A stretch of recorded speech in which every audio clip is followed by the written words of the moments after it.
Hello, everybody, and welcome to Mrs. G's Storytime. We are reading the book Betsy Ten Boom, Promise of God by Mike Evans with permission from Time Worthy Books.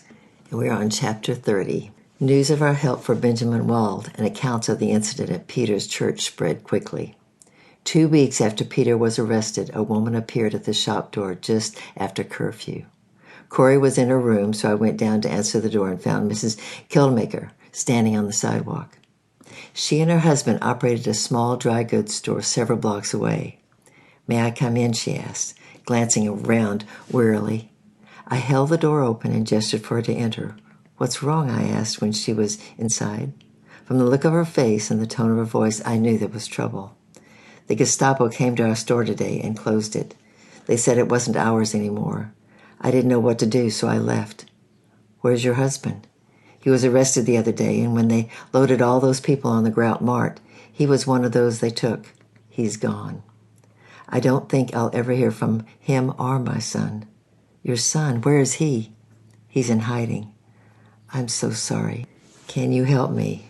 They didn't arrest me this morning because I didn't go to my apartment. I was afraid they were waiting to take me there. I've heard you help Benjamin. Can you help me?" "Sure, come upstairs with me." I took her by the arm and led her through the staircase. "Let's see what we can do." I had no idea how to help her, but I certainly wasn't turning her away either. On the second floor, I guided her to the dining room table and put on water for tea, and then I served her some bread and jam. Corey came downstairs while we were still talking, and I explained the situation. "We have 4 empty beds," Corey said with a smile. "You're welcome to sleep in one of them." Mrs. Kildemaker looked genuinely relieved. A few nights later, the same thing happened again. Not long after curfew, the doorbell rang downstairs. This time, Corey was with me, and when we opened the door, we found an elderly Jewish couple at the door. Corey held the door, and I helped them inside. They introduced themselves as Edwin and Karina Citron. We didn't know them, but they seemed genuine, so we let them inside. "We saw them making arrests on our streets earlier today," the old man began. "German soldiers were moving down the block from house to house," his wife added. "We left before they got to our house," he explained. "We've been wandering the streets since." She smiled at me. "We're afraid to go home, and a friend of Gideon Pren's said we should see you. Can you help?" Of course we couldn't turn them away, but with 3 extra people in the house, I was worried about someone seeing them.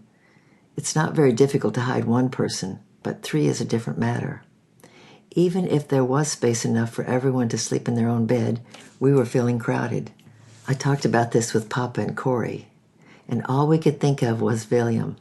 Maybe he could help. So once again, Corey rode her bicycle to find him. A few hours later, she returned with a message. "He can help, but everyone must have ration cards in order to find places for them. No one will take them without the cards."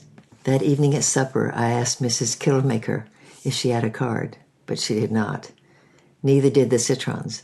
They were afraid to register. Edwin said, "We've heard stories that they were arresting Jews who applied." "My sister told us," Karina added, nodding her head with emphasis. "She lives near the office and knows all about these things." What they said wasn't true. It was only rumor, but it had taken hold in the Jewish community, and no amount of explaining could dislodge it. Rather than try, I just nodded my head along with her. But as I did, an image of Vincent flashed through my mind, and I could see him seated at his desk in the office off the corridor of the food office. Every time I heard that rumor, I thought of him, and it made me bristle to think that people were saying something untrue about him. And just that quickly, I realized he might be able to help. I caught myself, better to keep Vincent's identity a secret, so I cleared my throat to cover. "I'll check tomorrow and see what I can do. If we can get cards for each of you, it would be much easier to place you with a family." "You can't get us out of the country?" Edwin asked, his eyes alert as if he'd been expecting us to do that. "We cannot. That's not what we do, but we can locate you at a safe place to live." Early the next morning, I took the trolley across to Vincent's office. On the way, I thought about how to approach him and decided I had no choice but to be honest. That meant revealing a government official that we'd been helping Jews and that we were harboring 3 in our home at that moment, which put both them and us at risk of going to prison. But there was no other viable option. I needed multiple ration cards for individuals who could never get past the front door of the building, and who, if they did, would be arrested on the spot for even requesting a card. To get a favor like that, I had to trust him. I had to trust that the Vincent I saw in that office when we came to get our ration cards was the same Vincent that I knew when we were young.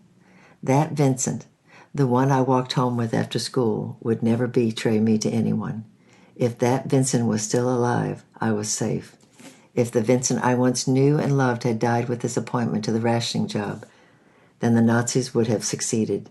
The free country we knew before would be lost, and I would likely be dead before morning. I chose to trust in the goodness of my friend's soul. When I arrived at the building, the guard waved me through the entrance, and I made my way down the corridor towards the clerk's office.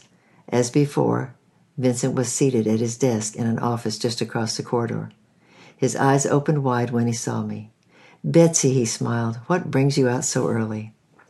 I sat in a chair across from him. "We need to talk." He rose from behind the desk and closed the office door. When he came back to his chair, he looked over at me and said, "So talk." "I need ration cards," I began. "I need them for people who can't come to your office to get them." "Okay," he said slowly. "Why can't they come in person?" I arched an eyebrow, hoping that he would understand. They would be arrested. The look on his face told me he knew exactly what I was talking about. "How do you know these people?" "They are my neighbors." "Hasn't most of your neighborhood been cleared?" A pang of fear stabbed me in the stomach. The language he used was the language of the Nazi. Clearing was the way of saying they removed all the Jews from an area. "That is what you call it now?" "That's what they call it." "Where are these people living?" "3 of them are living with me." His eyes opened wide once more. "With you?" "Yes." Vincent leaned forward and lowered his voice. "Do you realize how dangerous that is?" he whispered. "What if you get caught?" "It is dangerous," I nodded, "but not as much for us. If we get caught, they'll send us to prison. If they get caught, they will die." He leaned back in his chair. "Still, I must advise you that you stop this immediately." While he talked, he took a scrap of paper from his desk, scribbled something on it. Then he turned the paper so I could see it. The scrawled handwriting, it read, "They may be listening." "We can help them, Vincent," I whispered in response. "We can find places for them to stay where they'll be safe. But they must all have ration cards. No one will take them without the card. Can you help?" He stared past me for a moment as if deep in thought, and then came from the desk and sat beside me. With his lips near my ear, he said, "How many do you need?" On the ride to see him, I thought of many things. What life would be like if we had married. Might we have been able to have children after all? Would I have survived delivery? How was I going to ask him for the cards? And 1,000 other things. I never once thought of how many cards I would need. I had assumed 3, I think, but now I wasn't sure. The question caught me off guard. As he stared at me, awaiting an answer, a large number came to my mind. It seemed like an impossible request, and one that was sure to doom the entire venture to failure. But I could not escape the thought of it. So I took a deep breath and said, 100. Vincent never flinched. He just sat there a moment longer thinking, then said, "It would be possible only if the office is robbed." I assumed he was just being polite and telling me no in a friendly way when I saw the twinkle in his eye. "That happens more often than you would think," he continued, barely above a whisper. "Here in this office, it would need to happen around noon, when I and the clerk are the only people here." A mischievous grin spread over his face. "I think I know someone who might be willing to help." While we waited for news from Vincent about the ration cards, a steady stream of Jews appeared at the shop, looking for help. Corey and I scrambled to find places for them, but it was difficult juggling people from bed to bed. No one was turned away, but without ration cards, it was next to impossible to locate people willing to take them, which meant that we often had 7 or 8 extra people in the house awaiting placement. Those first ones, in particular, were difficult to place because of their age. Working without a phone made communication difficult, too. Corey could only do so much in her bicycle, so I suggested we ask Kik for help. Corey was apprehensive about contacting him. "I don't want to get him in trouble. He still lives at home, and going there only draws the attention of the wrong people. William doesn't need that now." But we have to do something, I argued. We can't keep going on like this. Reluctantly, Corey paddled off on her bicycle to find Kik. The trip took longer than expected because she had to dodge 2 German patrols. But she returned later with news that Hendrik would be available to us on a permanent basis. The next day, Hendrik arrived at the shop dressed as a girl as usual. To give him a reason for being there, we assigned him the job of sweeping the floor. When he was in the shop between assignments, he puttered around with a broom in his hand. Anyone who looked through the front window would hopefully see only a female, which we thought would not raise suspicions. When customers were present, we sent him upstairs.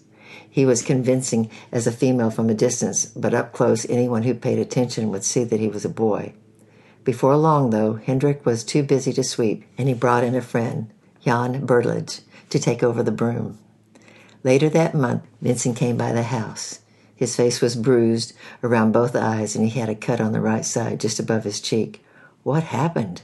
I asked, startled at his appearance. The friend who helped us got a little carried away with the robbery part. "Oh, no," I gasped. "I feel terrible." "Don't be," Vincent grinned with pride. "I was glad to do it." He reached into a leather pouch that hung from his shoulder and took out a stack of rationing cards. He waved them in the air. 100, just like you asked. "You're an angel," I exclaimed. And before I knew it, I grasped him with both hands and kissed him on the lips. His eyes opened wide in astonishment. "Wow, I should have brought those cards to you sooner." "Thank you," I continued, trying to ignore my impulsive gesture. "You're welcome." An awkward moment passed between us, and then Vincent moved on to explain. "The cards are couponed for reissue each month, which means they'll automatically be renewed. But that requires a new card. I'll need to pick them up." "Better let me deliver them," he offered. "If you come around too often, someone will get suspicious." "Okay," I nodded. "We should come up with a plan to make sure that goes smoothly. You'll need a reason to be here, other than the cards." "There's always a watch repair." "Yes, but that only works once. We need something better. Something that's an answer every time." We thought for a moment, then a look came over him. "I know just the thing," he said. "I used to read electric meters. What if I come as a meter reader?" "Excellent idea." And it really was. "Do you know where our meter is located?" "Show me," he said. I led him through the shop to the back of the building and pointed it out. He noted the location and glanced around as if searching for something. "Is this okay?" I asked. "I'll need a place to put the cards. I can't leave them here in the open. They'll be discovered for sure."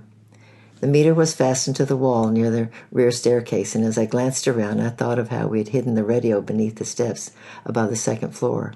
If it worked for that, it would work for this. I pointed. "We could loosen the runner on the first step. You could put the cards in there." "Good," he grinned. "That will work just fine." The following month, when Vincent came to the house with new cards, he was dressed like a meter reader. He wore an official electrical service cap and carried a pad in one hand. Ralph, the policeman, was there, asking Pop about an incident that had occurred on the street that night before.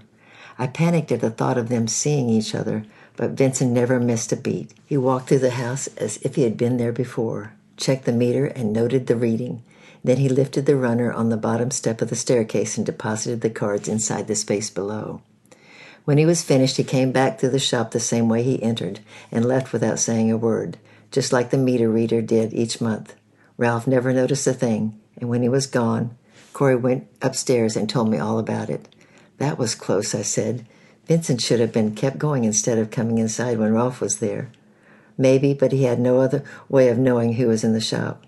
We need a signal that lets other people know it's safe to enter." Corey glanced around the shop and pointed to the Alpina watch sign that sat on a shelf behind Papa. She gestured towards the sign. "What if we use that? We could put it in the window if everything is clear, and if something is wrong, we'll take it out." "Sign in the window, come on in. Sign missing, stay away," I summarized. "Yes," she nodded. "Exactly." "Good," I smiled. "I think that will work. But we still have one more problem." "What's that?" "Some of the new ration cards need to go to the people we've already placed." "I don't think we can do that," Corey shrugged. "We don't know where all of them are staying." "Does Hendrik?" "Yes," Corey replied. "I think so. Maybe not all of them, but at least some." "Then we should discuss it with him. We don't want the people we've already sent into hiding to lose their place because they no longer have a working ration card." "Good point. We should ask him about it." Hendrik was away on an errand. When he returned that afternoon, I took him upstairs to the parlor and explained the situation with the cards. It seemed complicated to me, but he appeared unfazed. "We'll take care of it." "We?" "Jan and I," he explained. "We know where some of them are located and how to reach most of the others." That was a moment I realized we were part of a vast network, one much larger than I realized. Understanding the enormity of it left me both troubled and intrigued. If we were connected to a wide-ranging group, the possibility of being discovered and caught was much greater. At the same time, the potential to make a real difference was enormous. And that's the end of chapter 30. Next week will be chapter 31. I love you, I'm praying for you, and bye-bye for now.